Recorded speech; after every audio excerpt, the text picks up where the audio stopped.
told you that it was too late. When was it that you Hey there, Kaleidoscope Klan. How's everyone doing? It's Mariposa here in my beautiful Jardine. Who is that? Who is that? I'm hearing meow meows. So, yes, it is a lovely day. A very lovely day. But, you know, there's so much going on. There's so much going on. I know for me personally, it's been a lot. I've been processing so much. You know, we're coming into a new season. I mean, we're already in the fall season, but just going more and more into the darkness toward the winter solstice. It's a time where we naturally go inward because darkness relates to our internal aspects, right? As it gets darker, we become more internalized. We go inward more. So, I mean, well, I'm in the tropics. It doesn't really get darker, but you know, the idea. Well, I guess still the amount of hours change, but of sunlight, just it's not as much, right? But anyway, I digress. It's a time in the Libra season where we look at relationships, and coming up on the eclipse, like within a week or so, on the 14th, we have the solar eclipse, and then there is a lunar eclipse on the 28th. And so in this season, the Libra is the sign that the eclipse is going to be in, and we're in Libra now, so we're already like working on relationship issues. The South Node is going through Libra, and that's where the eclipse is taking place. So this is going to bring up a lot of issues related to old relationships and resetting who you are in your relationships. So that's going to be reflected in most all of your relationships from the past are either going to leave or transform dramatically, you know, somehow. Because we're all changing and we're all integrating things from the past and releasing them also. So this is the time when we can take a lot of the weight of the past off of our shoulders. And it's a great time to have healing conversations. Like, even if you cut people off, it's a great time to think very intentionally about how to do it in a caring and loving way for all parties concerned, right? I am 52 years old, so for me, I'm literally starting like my second lifetime now.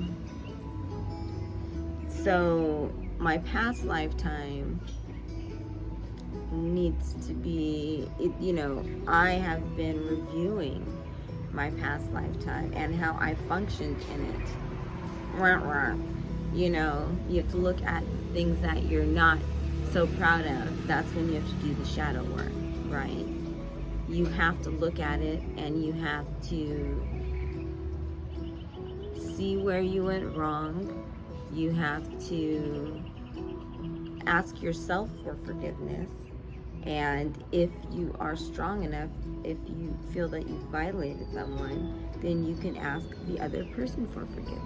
Which, of course, when I say if you're strong enough, that is for you to decide. But it's definitely to get the best results personally for yourself. It's personal work. This lifetime is personal work. So how we address life and other human beings that are going through life with us is very key. So the most important thing is to not fight anything. You know, it's okay to assert yourself, set boundaries, you know, state, you know, where you are. But as far as like clashing and putting energy into doing anything like that, that should not be done at this time. It's something about resolving, releasing, surrendering to peace. So you can start in peace and clean and clear, you know, that's the aim.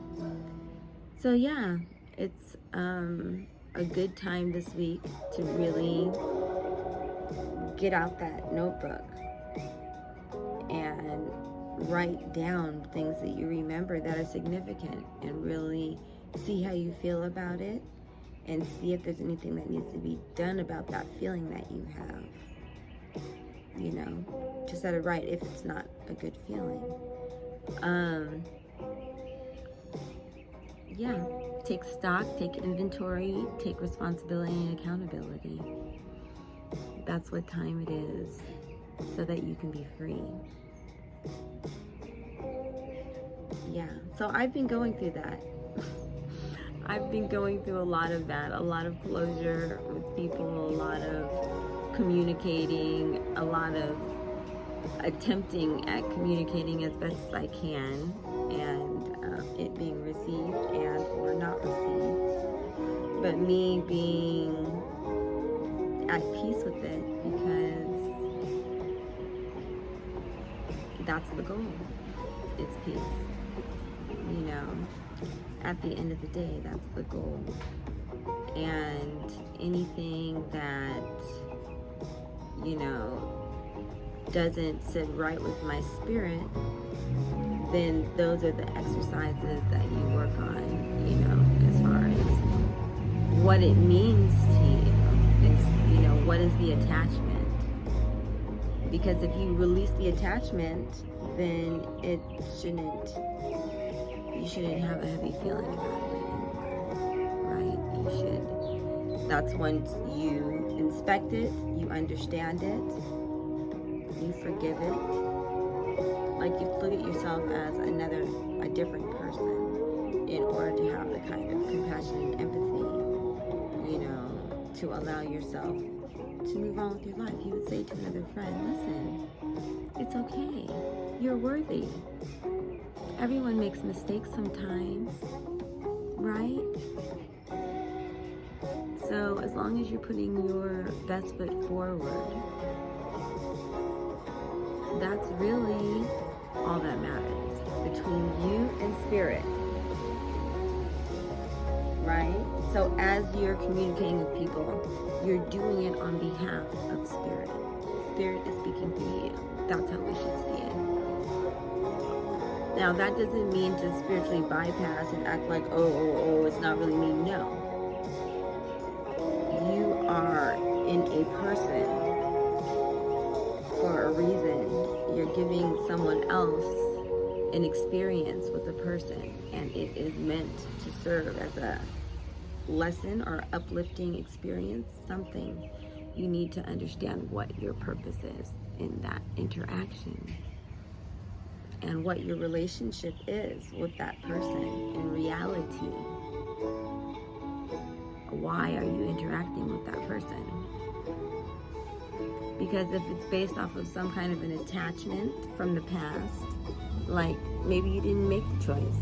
Maybe it's someone in your family. Maybe it's someone in your neighborhood. Maybe it's someone, you know, that you were matched with in class or something, you know. As you get older, you realize that you don't have to be the same as the people around you, and that really the focus is to shine your light beam. Remember the Care Bears? I didn't even watch the Care Bears, but it just came to mind when they had those lights that would come from them. Yeah, and you could see the light. It's kind of like a superhero thing. So yeah, it's like when you're a heart-centered person with good intentions, you need to set boundaries and be circumspect about who you allow in your personal space, but then you set out the love vibes and your frequency, you know? So, zoom, zoom, zoom. My Kaleidoscope Klan, zoom, zoom, zoom. The love frequency. Yes, we want to send that out. Consciously. Do you like my fiddle music?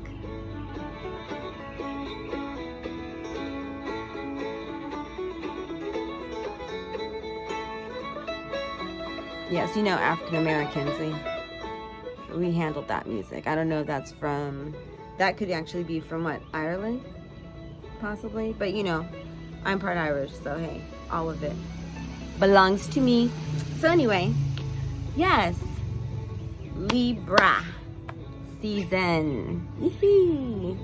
It's going to be a time. It's going to be a time. I'm very excited because I'm ready to throw out the old.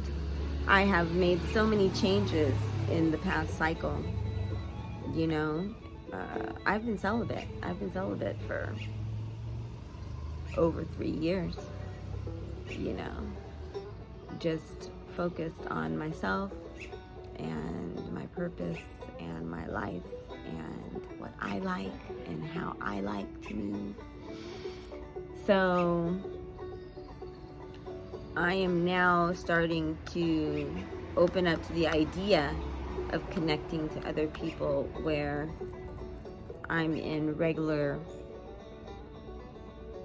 like where I'm really in real community, you know, or one-on-one partnerships and friendships that are in my life constantly, you know. But this retreat has been so wonderful for me because codependence comes from feeling like you need other people around. Once you're happy with yourself, when you don't feel a lack, you know, as far as, yeah, being alone. I'm a hermit. I am a Virgo, which, you know, in the tarot is a hermit, which really freed me for me to understand that, because I didn't understand that that's just who I am naturally.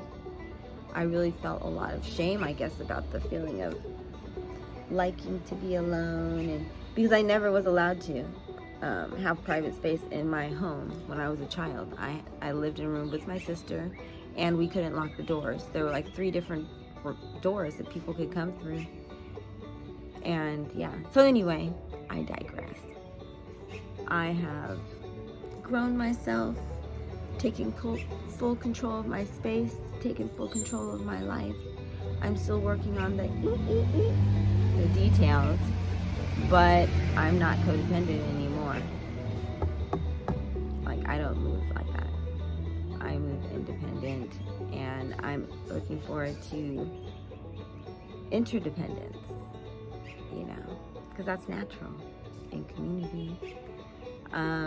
But yeah, it's something that we all had to learn. Of course, Libra lessons, the empath narcissist, I have to do a separate video on that. So yes, look out for that. Empath, narcissist, dynamic, story of my life, and no mas, I am healed. So I would love to share that with those of you who are those compassionate people who always care, who end up with those who need to be cared for, and you feel like you want to share your love, and it is abused again and again and again and again, right? Like, not just abused, but you kind of have to run for your life from those people. Like, that's how narcissists are. They're bloodsuckers, and either you allow them to, either you be a host or you be destroyed. So you have to, there have to be strategies for dealing with narcissists, and I'm here for you. Yes, wax on, wax off. I know all of that. Okay, so anyway, continue to enjoy this Libra season. Again, this is the time to focus on yourself. Love and put yourself first. Okay, that's where the North Node is in Aries. See where you are and rebalance those relationships to support who you are in your full authentic expression. And only those people, those relationships that naturally are excited about being in your energy are those that are going to be there. And that's great, because quality, not quantity, and for those that leave, it gives space for more quality, right?